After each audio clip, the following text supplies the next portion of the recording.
Hi, it's Amory and welcome to Amory's Book Club, and I am here to announce the February 2020 selection, which is Little Gods by Meng Jin. First of all, it's been a long time since I've encountered a story that deals with quantum physics, which is one of my things. It's like one of my things. I've always been convinced that when it comes to God and spirituality and quantum physics, they intersect. God and spirituality explains a lot of the things that seem impossible in quantum physics that are still remain a mystery. And quantum physics clarifies a lot of things when it comes to God and spirituality. I really feel like when we're looking for like the kernel of the truth, it's in there somewhere. There is a character who's so, the main character, or the character that is the hub of the story. Her name is Sulan. She's a brilliant physicist and a mother, and she is determined to find what Einstein couldn't find, what many quantum physicists couldn't find, how to travel in time, specifically how to travel so far into the future, how to remember the future, affect the future, that you can meet your past. And what she wants to do is erase it. That sounds metaphorical, but she actually believes that this is scientifically possible. She wants to eradicate herself in a way. There's a lot of like self-hate and self-loathing, but it's because she experienced trauma when she was growing up. She had a very, very difficult childhood. Although this is an immigrant story, actually the author says that this is an immigrant story in inverse. It's all about everything that happened years, decades beforehand that brings us to where we are and how the lives of 4 specific people intersect. So you have Sulan, who's the main character. She's the hub, but she doesn't have a POV. You have Zhuwen, who is an older woman who worked at the hospital when Sulan's daughter, Leah, was born. So Leah is the second POV. And then you have Yongzong, who is Leah's father, and is also one of the most infuriating characters I've come across in a really long time. I dislike him so much. To my core, I was literally writing in the margins, not because he is a villain, because all of the characters are so complex and so well drawn and so real.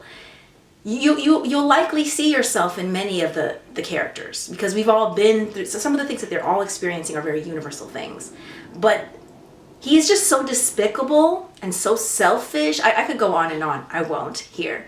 You'll see when you read. Essentially, Sulan is trying to, she had the difficult childhood. She's trying to erase her past. These are the people that are around her. Her daughter is searching for the truth because her mother, in attempts to basically eradicate everything that she was never told anything about her father. She wasn't told anything about her mother. The book really explores who we are and if we can change any of that. This desire, this question, intersects with so many things. For instance, quantum physics and spirituality. And Sulan is obsessed with this question. Through all this, she becomes a mother, and she's convinced that it's wrong to essentially carry all the baggage of your past, carry your history, and unload it onto your child, and kind of perpetuate that trauma. So I want to share a really wonderful passage that talks about this. One wanted the child to be happy, which meant giving it a chance to make a life for itself. But there would always be the problem of history. How could you keep your history from infecting the child? The child is innocent, Sulan said. It should be born free. It will be difficult, she said again. It will be tempting to pass yourself on even though you know it's wrong. And that's how she looks at her past. That's how she looks at herself, actually. She has a lot of self-loathing. She looks at her past and who she is and whatever she has to give her child as something diseased. One of the things that I really love about this novel, besides the intersection of God/spirituality and quantum physics, is that the characters are so well drawn. They're just so complex. But I also thought it was really interesting what Meng Jin does with the experience of being an immigrant, because we see Sulan and then her second generation daughter. We see them moving to America, and that's obviously the immigrant experience.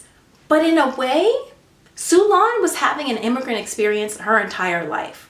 She left this super small, tiny, very impoverished village and lived a very hard-scrabble life. She completely reinvented herself. Like, she didn't even want to tell anyone where she was from. She worked on her accent, the way she moved, her clothes, the way she would walk, just her very air, completely put on. Which then made me think about all of us, how we are, in a sense, immigrants moving through our lives because we're constantly changing, we're evolving. Some of us may be trying to escape our past. Some of us may be embracing our past, but constantly we change, whether we want to or not. The book just raises so many interesting questions. I think we're gonna have a great conversation when we do speak with Meng Jin, the author, come the end of February, so you don't want to miss that.